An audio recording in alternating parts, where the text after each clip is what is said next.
Hello everyone, नमस्कार। बहुत बहुत स्वागत है आप सभी का लोधा जी क्लासेस के बीए प्लेटफॉर्म पर।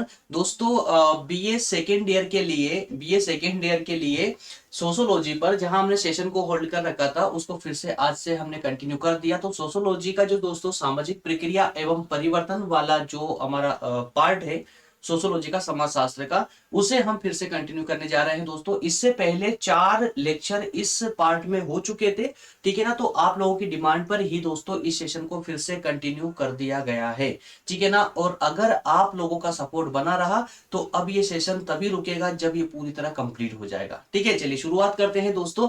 आज के सेशन बात करेंगे पार्सन्स की सामाजिक संरचना से संबंधित, कि पार्सन्स ने सामाजिक संरचना के संबंध में क्या कहा है, किस प्रकार के कथन इन्होंने प्रस्तुत किया है दोस्तों। तो इस सेशन में जो हमारी विशेषता होगी, अर्थात कि जो हमें विशेष रूप से जिसको हमें फोकस करना होगा, वो हमारे 4 बिंदु रहेंगे। अर्थात हमें प्रतिमानों पर बात करनी है कि पार्सन्स ने जो अपनी अवधारणा प्रस्तुत की है सामाजिक संरचना को लेकर के, उसमें उसमें कितने प्रकार के प्रतिमानों की चर्चा इन्होंने की है। क्लियर है ना। चलिए शुरुआत करते हैं दोस्तों। और जी हाँ, नए छात्रों के लिए स्पष्ट तौर पर बता दूं, जिनके सिलेबस में सामाजिक संरचना की जो ये अवधारणा या प्रक्रिया परिवर्तन वाला जो ये सब्जेक्ट है, हो सकता है कि आपके फर्स्ट ईयर में भी अगर देखिए कोई कोई यूनिवर्सिटी होती है दोस्तों जो सेकेंड ईयर में भी, थर्ड या फर्स्ट ईयर में भी इसको आपके सिलेबस में इंक्लूड कर सकती है। इसके अलावा MA, MCom, BCom, BSc, BBA, B LLB, या फिर कहें कि बीए एलएलबी वाले छात्रों के सिलेबस में भी ये सब्जेक्ट देखा जाता है। तो दोस्तों, जिसके सिलेबस में भी ये सब सब्जेक्ट है वो बिल्कुल निश्चिंत होकर के इस सीरीज को फॉलो कर सकते हैं। आपके सिलेबस का एक भी टॉपिक स्किप नहीं होगा, कंप्लीट कवर होगा। साथ ही साथ में जो छात्र यूपीएससी या अन्य प्रतियोगी परीक्षाओं की तैयारी कर रहे हैं उनके लिए विशेष सूचना कि दोस्तों, आपके एग्जाम के दृष्टिकोण से जो आपको एनसीईआरटी की बुक पढ़ने को कहा जाता है प्रतियोगी परीक्षाओं के लिए, तो दोस्तों अगर आपने बीए के सभी सेशनों को फॉलो किया तो आपको कभी भी एनसीईआरटी बुक पढ़ने की आवश्यकता नहीं लगेगी। क्यों? क्योंकि हमारे सभी सब्जेक्ट एनसीईआरटी पर ही बेस्ड है, ठीक है। चलिए दोस्तों, काफी समय ले लिया मैंने आपका इंट्रो में। चलिए शुरुआत करते हैं दोस्तों। डायरेक्टली इसके बारे में जान लीजिए। प्रज्ञान हिंदी दोस्तों आपकी यूपीएससी या अन्य प्रतियोगी परीक्षाओं की तैयारी करने के लिए एक अलग से प्लेटफॉर्म तैयार कर दिया गया है। प्रज्ञान हिंदी नाम से डिस्क्रिप्शन में लिंक है, वहां से जिसको ज्वाइन कर ले, सब्सक्राइब कर ले, वहां पर क्लासेस स्टार्ट हो चुकी है। चलिए दोस्तों, काफी लंबे समय हो चुका है इसलिए एक बार इसका सिलेबस भी देख लेते हैं दोस्तों।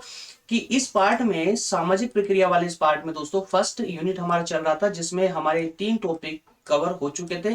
सामाजिक संरचना की अर्थ परिभाषा अवधारणा को हम समझ चुके थे। इसके अलावा सामाजिक प्रकार क्या होते हैं इसको हम समझ चुके थे।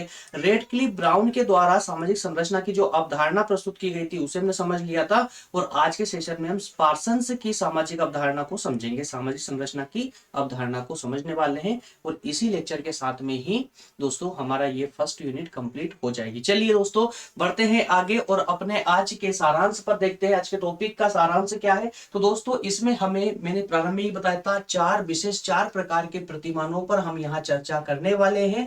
वो 4 प्रतिमान कौन कौन से होंगे दोस्तों? तो सार्वभौमिक अर्जित प्रतिमान, या सार्वभौमिक प्रदत्त प्रतिमान।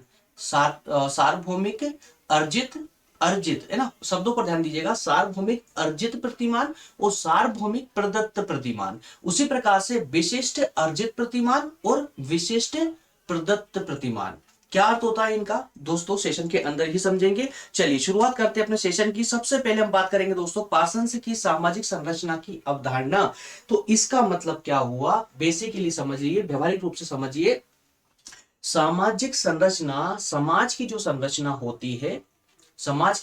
होती है उसे पार्सन्स ने किस प्रकार से किस प्रकार से उसको प्रूव किया है, या कहें कि अपने अध्ययन के द्वारा किस प्रकार से समाज की संरचना को समझाया है या वर्णित किया है। दोस्तों उसी को हम यहाँ पर सेशन में समझने वाले हैं। तो सर्वप्रथम हम देख ले दोस्तों कि पार्सन्स ने सबसे पहले एक किताब लिखी। पार्सन्स ने एक किताब लिखी और उस किताब का नाम था द सोशल सिस्टम। क्या नाम था दोस्तों उस किताब का? द सोशल सिस्टम, जो कि 1951 में लिखी थी। और इसी सोशल सिस्टम नामक किताब में ही उन्होंने सामाजिक संरचना से संबंधित अपना वर्णन जो है उल्लिखित किया था। ठीक, उस वर्णन के अनुसार पार्सन्स ने यह कहा कि सामाजिक संरचना जो है, सामाजिक संरचना सामाजिक व्यवस्था का ही एक रूप है। क्या है दोस्तों? जो सामाजिक संरचना है जिससे समाज की संरचना होती है, जिस संरचना के आधार पर समाज में रहने वाले व्यक्ति या लोग अपना व्यवहार प्रस्तुत करते हैं, अपने विचारों के माध्यम से जो व्यवहार प्रस्तुत किया जाता है दोस्तों, वो जो है सामाजिक व्यवस्था का ही एक रूप है।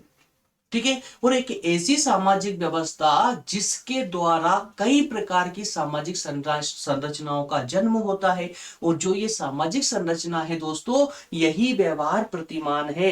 जो सामाजिक संरचना है यही क्या है दोस्तों?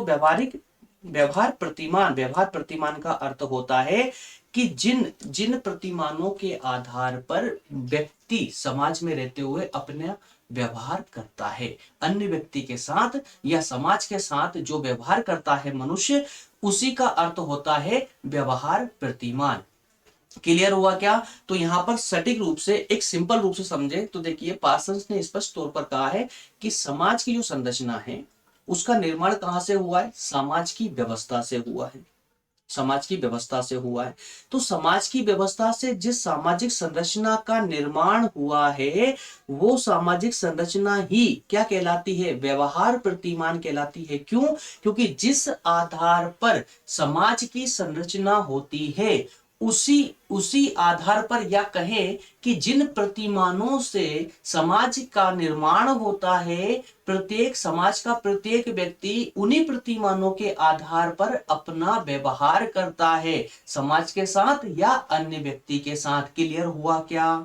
क्लियर हुआ ना? चलिए, तो दोस्तों ऐसे ऐसे अनेक व्यवहार प्रतिमान हो सकते हैं जिनके कोई भी सामाजिक व्यवस्था अपनी विशेष सामाजिक संस्कृति के अनुरूप ढल जाती है। सिंपल है ना? देखिए जब कोई व्यक्ति लंबे समय तक एक ही प्रकार का व्यवहार करता है, तो उसकी संस्कृति, उसकी सभ्यता के अनुसार, या ऐसा मान लीजिए कि एक समाज है, उस समाज में जो लोग रहते हैं वो एक विशेष प्रकार का व्यवहार करते हैं, एक विशेष प्रकार का व्यवहार करते हैं।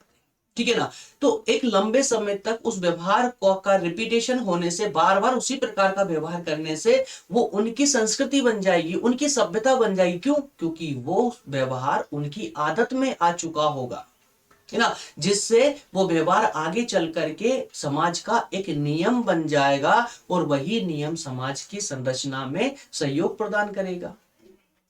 क्लियर है अब?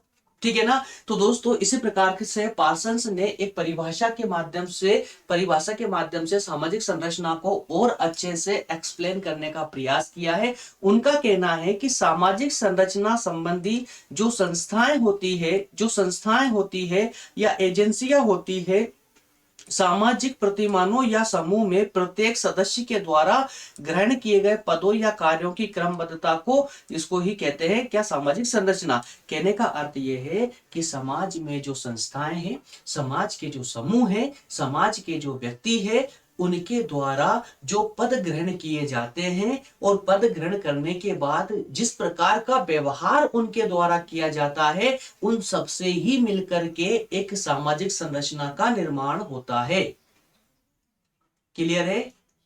ठीक है ना? चलिए, तो दोस्तों अगर ये क्लियर हुआ है तो आने वाला पार्ट भी आपको एकदम आसानी से क्लियर हो जाएगा कि इसके सामाजिक संरचना का अर्थात ये कि देखिए, सामाजिक संरचना से समाज का निर्माण हो रहा है, तो इस सामाजिक संरचना के निर्माण कौन करता है? ये कहें कि सामाजिक संरचना के निर्माण में कौन से तत्व सहायक हो सकते हैं, तो उन्हीं तत्वों पर दोस्तों यहां पर फोकस करते हैं। तो इस प्रकार के कुछ 8 तत्व है जिनके द्वारा सामाजिक संरचना का निर्माण होता है। अब वो 8 तत्व कौन कौन से हैं दोस्तों, तो पार्सन्स का कहना है कि समाज के जो मानदंड होते हैं, जो मानदंड की जो व्यवस्था होती है समाज की, एक तो ये हो जाएगा मानदंड। मानदंड अर्थात कि इसको सिंपल शब्दों में कहें तो समाज की रूढ़ियां, समाज के व्यवहार, समाज के रूल्स एंड रेगुलेशन, उसको हम कहेंगे मानदंड। ठीक है ना। प्रत्येक समाज में कुछ ऐसे रूल्स और रेगुलेशन होते हैं जिन्हें तोड़ना दोस्तों समाज में जो है एक अपराध की तरह देखा जाता है ना। तो इसी प्रकार के जो प्रतिमान है समाज के, वही यहां पर मानदंड कहलाएंगे। तो समाज में लंबे समय से जो मानदंड प्रचलित है, एक तो इनके माध्यम से जो है सामाजिक संरचना का निर्माण होता है। साथ में पारस्परिक क्रिया किसके द्वारा दोस्तों, समाज में रहने वाले संस्थाओं के द्वारा, समाज में रहने वाले समूहों के द्वारा, समाज में रहने वाले वर्गों के द्वारा, या समाज में रहने वाले प्रत्येक व्यक्ति के द्वारा जो क्रियाएं की जाती समाज के अंदर, उनके माध्यम से भी सामाजिक संरचना का निर्माण होता है। क्लियर है। नेक्स्ट में हम बात करेंगे दोस्तों, समाज का जो एक लक्ष्य होता है, समाज का जो एक निश्चित लक्ष्य होता है, उसके माध्यम से भी सामाजिक संरचना का निर्माण होता है। इसके अलावा अंतःक्रियाओं पर फोकस कीजिए दोस्तों। अंतःक्रिया किसकी भाई, जैसे मान लीजिए समाज के वर्ग, एक समाज का एक वर्ग को हम ले लेते हैं, समाज का वर्ग है कि एक विशेष वर्ग को उन्नति की ओर आगे बढ़ाना उनका एक लक्ष्य है। ठीक है ना। तो उस लक्ष्य के लिए जो कार्य किया जा रहा है, उस लक्ष्य को फोकस करके जो कार्य किया जा रहा है ना, वो उसकी अंतःक्रिया कहलाई जाएगी। तो इसी प्रकार के कार्य या इस प्रकार की अंतःक्रिया भी सामाजिक संरचना के निर्माण में सहयोग प्रदान करती है। क्लियर है यहां तक। चलिए आगे बढ़ते हैं। तो इस सामाजिक क्रम का अस्तित्व, किसका, सामाजिक क्रम का अस्तित्व, तो जो ये व्यवस्थाएं है, इन व्यवस्थाओं में एक सामाजिक क्रम का अस्तित्व होता है, सामाजिक क्रम का अस्तित्व होता है। ठीक है। इसके अलावा समाज के सदस्यों की जो निश्चित प्रेरणाएं होती है, सामाजिक साधन होते हैं। किसके साधन दोस्तों, तो जो प्रेरणा या जो लक्ष्य या जो आवश्यकताएं होती है, उन आवश्यकताओं की पूर्ति करने के लिए जो सामाजिक साधन, या कहें कि आसान भाषा में तो उन विशेष प्रकार के कार्य को करने के लिए, या विशेष लक्ष्य की पूर्ति करने के लिए, विशेष आवश्यकताओं की पूर्ति के लिए समाज में व्यक्ति के पास जो संसाधन उपलब्ध है, उन संसाधनों के माध्यम से भी सामाजिक संरचना का निर्माण होता है। क्लियर है। उम्मीद करता हूं दोस्तों एक एक बिल्कुल बारीकी से आपका क्लियर हो पा रहा होगा। ठीक है ना। चलिए, तो दोस्तों इन सब के माध्यम से, अर्थात यहां पर कहा गया है कि इन आटो प्रतिमानों के माध्यम से ही जो है सामाजिक संरचना का निर्माण होता है। ठीक है ना। चलिए आगे बढ़ते हैं। तो अब हम हमारे विशेष आज के लेक्चर के विशेष पार्ट पर आ जाते हैं दोस्तों। अब इसमें बात करेंगे कि प्रमुख जो स्वरूप है किसका, सामाजिक संरचना का जो प्रमुख स्वरूप है। सामाजिक संरचना विशेष के लिए 4 प्रकार हमने देखे थे। सार्वभौमिक अर्जित प्रतिमान, सार्वभौमिक प्रदत्त प्रतिमान, विशिष्ट अर्जित प्रतिमान और विशिष्ट प्रदत्त प्रतिमान। क्लियर है। तो 4 प्रकार के जो हमने प्रतिमान देखे थे, जो स्ट्रक्चर देखे थे, सोशल स्ट्रक्चर देखे थे दोस्तों, उनकी हम बात करेंगे। ये देखिए, सार्वभौमिक अर्जित, सार्वभौमिक प्रदत्त प्रतिमान, विशिष्ट अर्जित और विशिष्ट प्रदत्त प्रतिमान। तो इन चारों प्रतिमानों को बारीकी से एक एक करके दोस्तों इसको एक्सप्लेन कर लेते हैं, जिससे कि आपके ये सेशन भी कंप्लीट हो जाए और आपका ये पार्सन्स के द्वारा जो सामाजिक संरचना की अवधारणा वाला सेशन चैप्टर था, ये कंप्लीट हो जाएगा और आपके सिलेबस का फर्स्ट यूनिट भी कंप्लीट हो जाएगी। ठीक है ना। चलिए सेशन को देखते हुए दोस्तों यार थोड़ा शेयर भी कर दिया करें ना, एंड टू एंड शेयर भी कर दिया करें, बाकी चलकर फिर भूल भी जाते हैं आप लोग। शेयर करते रहेंगे, मैक्सिमम व्यूज मिलेंगे। तो दोस्तों देखिए क्या होता है कि जब सेशन हमारे द्वारा अपलोड किया जाता है तो 24 घंटे के बाद में हमारी टीम के द्वारा उसके व्यूज चेक किए जाते हैं। मैं आपको स्पष्ट बता रहा हूं ना, उसके व्यूज चेक किए जाते हैं। जिस सब्जेक्ट के व्यू सबसे ज्यादा रहते हैं उस सब्जेक्ट को पहले कवर किया जाता है ना। कारण उसका ये रहता है कि मान लेके दोस्तों कि कोई एक सब्जेक्ट लिया, सेशन अपलोड किया, उस पर व्यूज नहीं, व्यूज का मतलब हमारे लिए होता है कि अधिकतम स्टूडेंट या कितने स्टूडेंट इसमें इंटरेस्ट ले रहे हैं। कितने स्टूडेंट इंटरेस्ट ले रहे हैं? जिस सब्जेक्ट में अधिकतम स्टूडेंट इंटरेस्ट लेते हैं ना, तो उस सब्जेक्ट को हम कंटिन्यू करके उसको बिल्कुल समाप्त कर लेते हैं, कंप्लीट कर लेते हैं ना। तो इसीलिए मैं चाहता हूं दोस्तों कि आपका प्रत्येक सब्जेक्ट कंटिन्यू रहे, कंप्लीट होने तक कभी भी होल्ड ना हो। उसके लिए थोड़ी सी मेहनत आपको भी करनी पड़ेगी। मैं तो आपके लिए लगा हुआ हूं, कर ही रहा हूं मेहनत, लेकिन आपको भी थोड़ी मेहनत करनी पड़ेगी हमारे साथ में, ठीक है। चलिए सबसे पहले दोस्तों हम बात करते हैं अर्जित प्रतिमान की। सार्वभौमिक अर्जित प्रतिमान, सार्वभौमिक अर्जित प्रतिमान। एक बार दोस्तों स्लाइड के माध्यम से इसको हम एक्सप्लेन कर ले, उसके बाद में इसका व्यवहारिक रूप समझाऊंगा, जो कि आप फिर जीवन में कभी भूलेंगे नहीं कि क्या होता है सार्वभौमिक अर्जित प्रतिमान। सार्वभौमिक अर्जित प्रतिमानों के अंतर्गत दो प्रकार के सामाजिक मूल्य आते हैं। दो प्रकार के सामाजिक मूल्य आते हैं। कौन कौन से दो प्रकार के सामाजिक मूल्य आते हैं? तो एक है दोस्तों सार्वभौमिक मूल्य और एक है अर्जित मूल्य, ठीक है। तो सार्वभौमिक मूल्यों से समाज में नातेदारी अर्थात रिश्तेदारी, समुदाय या वर्ग, कौन कौन किस किस की बात की जाए दोस्तों? यहां पर नातेदारी, नातेदारी, समुदाय, किस नातेदारी भी एक रिश्तेदारी, प्रत्येक व्यक्ति की रिश्तेदारी होती है, एक सर्कल होता है पूरा, ठीक है ना। एक समुदाय भी होता है और एक वर्ग भी होता है। तो नातेदारी, समुदाय और वर्ग के अंतर्गत व्यक्ति को एक निश्चित पद प्राप्त होता है। मतलब पद का अर्थ यहां पर एक मान, एक सम्मान, एक प्रतिष्ठा होती है, जिस प्रतिष्ठा की वजह से व्यक्ति को देखा जाता है ना। भाई प्रत्येक समाज में हर एक व्यक्ति का अपना एक विशेष स्थान होता है, एक विशेष स्थान होता है। किसी का ऊंचा, किसी का नीचा, किसी का मिडिल, तो हर एक व्यक्ति का अब समाज में अपना एक स्थान होता है। तो उसी स्थान की बात यहाँ पर पद के नाम से की गई है, ठीक है ना। तो ये जो समुदाय में या वर्ग में जो व्यक्ति का एक पद होता है, इनसे समाज की गतिशीलता में कमी आती है और रूढ़िवादिता की वृद्धि हो जाती है।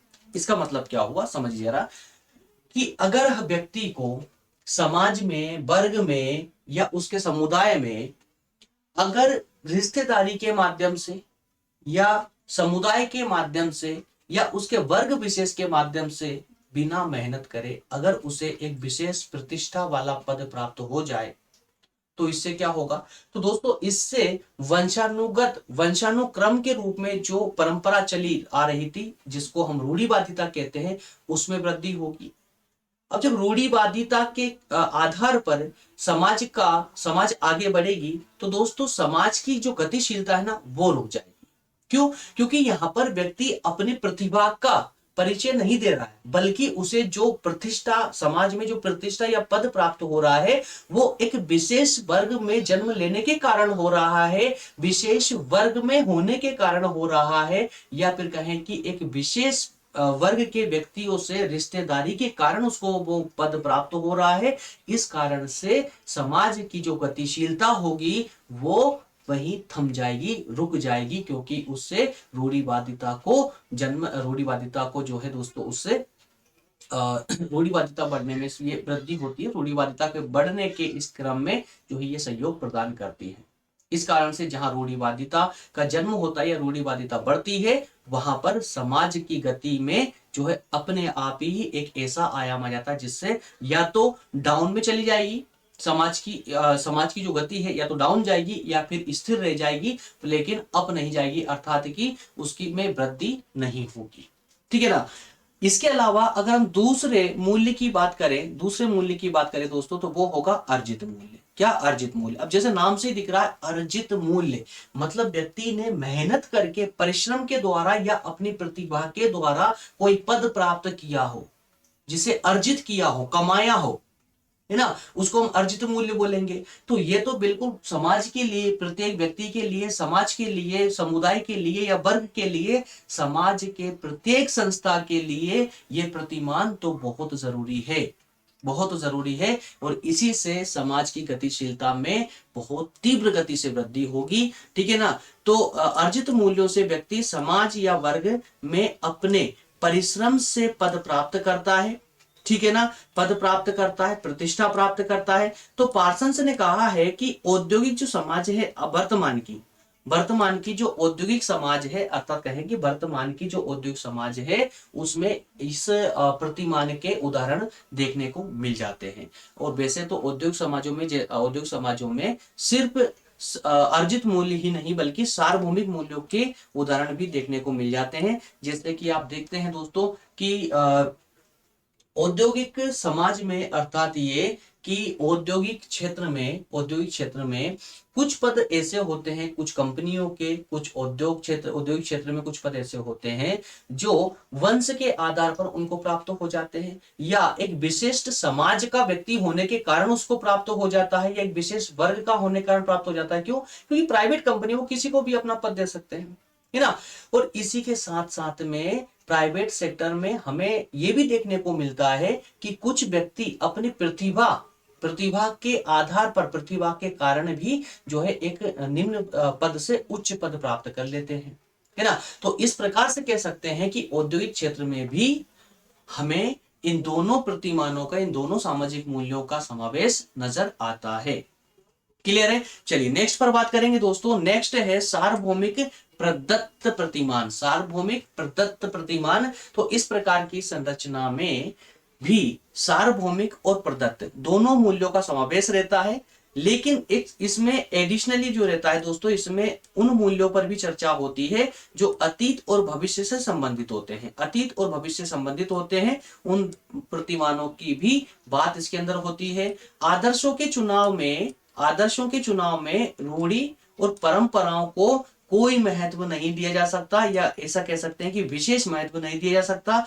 इसी कारण से व्यक्ति के समक्ष आदर्शों की अधिकता, देखिए जहां पर रूढ़िवादिता नहीं होगी ना, वहां आदर्श पनपेंगे, वहां पर जो समाज होगी ना वो आदर्शवादी बन जाएगी, ठीक है ना। तो इसलिए आवश्यक है कि परंपराओं को या रूढ़ियों को कम से मिनिमाइज किया जाए, और जितनी परंपरा, समाज की परंपरा और समाज की रूढ़िवादियां मिनिमाइज होगी, आदर्शात्मक जो प्रतिमान समाज के वो उतने ही मैक्सिमाइज होंगे, है ना। तो इसीलिए यहां पर कहा गया है कि सार्वभौमिक जो प्रदत्त प्रतिमान है, इन प्रतिमानों में व्यक्ति के अतीत और भविष्य दोनों प्रतिमानों को देखा जाता है। साथ में इस प्रकार के प्रतिमानों में, इस प्रकार में जो है रूढ़ि, समाज की रूढ़ि और परंपराओं को विशेष महत्व नहीं दिया जाता, और इसी कारण से व्यक्ति के आदर्शों में वृद्धि होती है।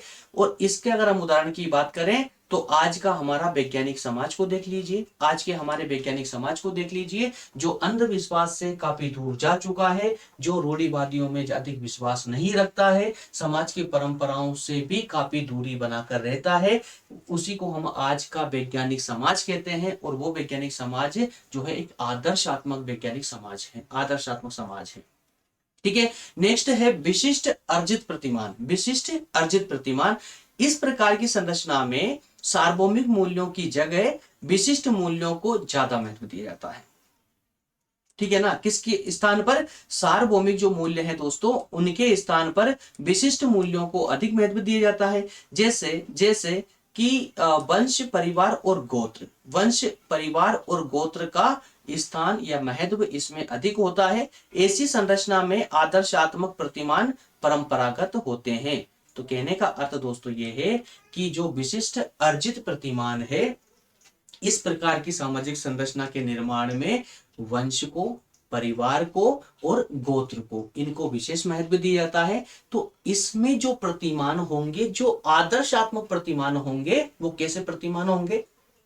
परंपरागत प्रतिमान होंगे, परंपरागत होंगे, जो पहले से पीढ़ी दर पीढ़ी चलते आ रहे हैं, ठीक है ना।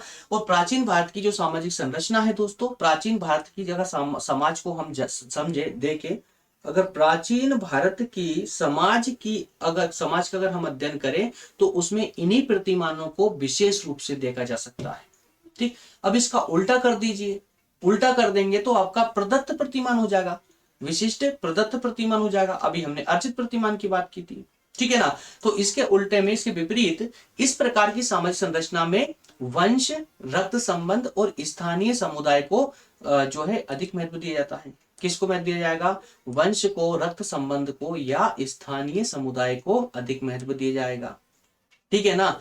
तो इसी कारण से इसमें नैतिकता को ज्यादा महत्व दिया जाता है, या कहें कि इस प्रकार की समाज में नैतिकता अधिक आ जाती है, नैतिकता अधिक आ जाती है। इस प्रकार सामाजिक संरचना का आशय उस स्वरूप से है जिसमें समाज के विभिन्न अंगों के संयुक्त होने के बाद एक निश्चित क्रमबद्धता का विकास होता है, एक निश्चित क्रमबद्धता का विकास होता है और विभिन्न अंगों की प्रकृति पर सामाजिक संरचना का स्वरूप निश्चित होता है।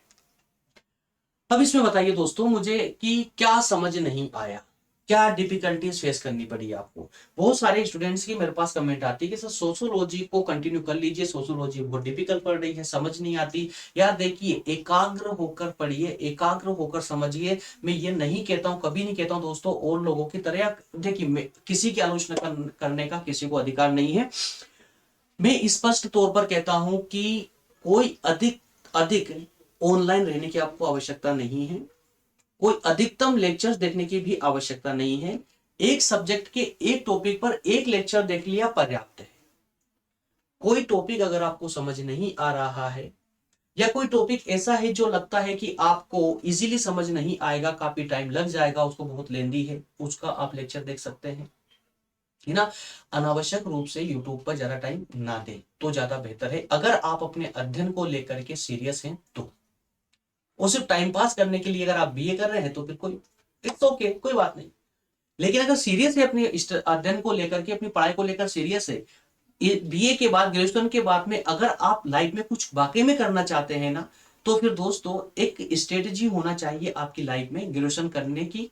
ग्रेजुएशन के बाद में आपको क्या करना है उसकी भी, प्रत्येक चीज की एक स्ट्रेटेजी होना चाहिए, प्लानिंग होनी चाहिए।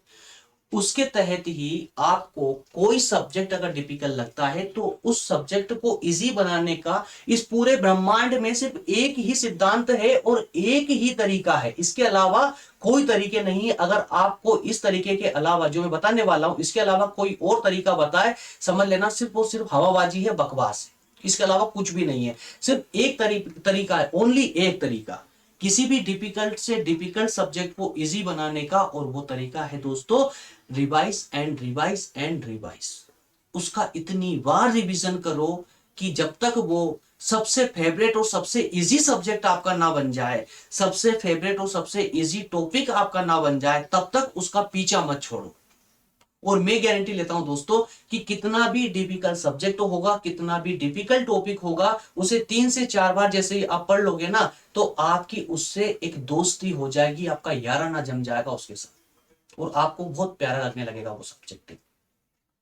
हमेशा याद रखना दोस्तों, आपको सब्जेक्ट वही डिफिकल्ट लगता है जिसको आप समय कम देते हो, और जिस सब्जेक्ट को आप समय ज्यादा देते हो वो आपका सबसे चहेता सब्जेक्ट बन जाता है, चहेता विषय बन जाता है, उसे वो आपको बहुत अच्छा लगता है ना। तो प्रत्येक सब्जेक्ट को समय दीजिए, जो डिफिकल्ट लगता है उसको ज्यादा समय दीजिए, ताकि वो भी आपके लिए इजी सब्जेक्ट बन जाए। चलिए, बाकी बातें होती रहेगी। नेक्स्ट सेशन दोस्तों हमारा इसी में होगा, सामाजिक संगठन की परिभाषाओं पर, सामाजिक संगठन की परिभाषाओं पर, ठीक है ना। मिलेंगे नेक्स्ट सेशन में दोस्तों। और अभी तक अगर आपने टेलीग्राम चैनल को ज्वाइन नहीं किया है, टेलीग्राम ग्रुप को ज्वाइन नहीं किया है, तो जल्दी से कर लें। ये गलती बिल्कुल ना करें कि हमारे साथ आप कंटिन्यू अध्ययन कर रहे हैं और टेलीग्राम पर नहीं हो, तो ये गलती आप मत कीजिएगा। टेलीग्राम पर आइए, सभी विषय जो इंपॉर्टेंट, जो सबसे खास नोटिफिकेशन होते हैं क्लास से संबंधित, आपकी स्टडी से संबंधित, वो सभी प्रकार के नोटिफिकेशन दोस्तों आपको यही टेलीग्राम पर ही देखने को मिलते हैं, ठीक है ना। इसलिए टेलीग्राम को जरूर ज्वाइन कीजिएगा। लोधाजी क्लासेस नाम से टेलीग्राम पर ग्रुप बना दिया गया है, उसे ज्वाइन कर ले। सभी स्टडी मटेरियल, सभी लेक्चर की लिंक, सभी नोटिफिकेशन, क्लास से संबंधित अपडेट, सब कुछ आपको टेलीग्राम पर ही प्रोवाइड कराया जाता है, ठीक है। मिलेंगे नेक्स्ट सेशन में। बस अपना दायित्व याद रखें, हम कंटिन्यू बने रहेंगे सेशन में। बस आपका दायित्व है अधिकतम शेयर, अधिकतम शेयर। बस आपका भी लक्ष्य होना चाहिए हमारी तरह की, जो आपको हमने सेशन दिया है मैक्सिमम व्यूज उसमें हमको देखने को मिले, जिससे कि हम सेशन को होल्ड ना कर पाए, मजबूर होके उसे कंटिन्यू करें। चलिए मिलेंगे नेक्स्ट सेशन में दोस्तों, तब तक आप सभी का बहुत बहुत धन्यवाद। Thank you.